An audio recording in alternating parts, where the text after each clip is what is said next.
今天咱们来做牛肉干，香甜口口有嚼劲。选材要选纹路清晰、没有筋膜的上好牛肉。先将它切成稍厚一点的片，再切成约0.5厘米的条。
牙签将牛肉串起来，每根牙签穿2条牛肉就可以了。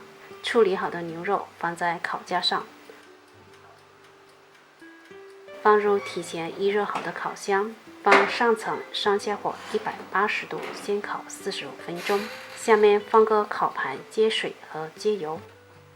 45分钟后换上一张锡纸，上下火120度继续烤30分钟。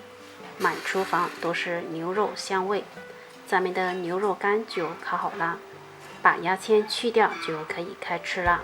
这样做出来的牛肉干非常香，而且非常有嚼劲，自己做的真材实料，无添加。喜欢的朋友可以在家试一下。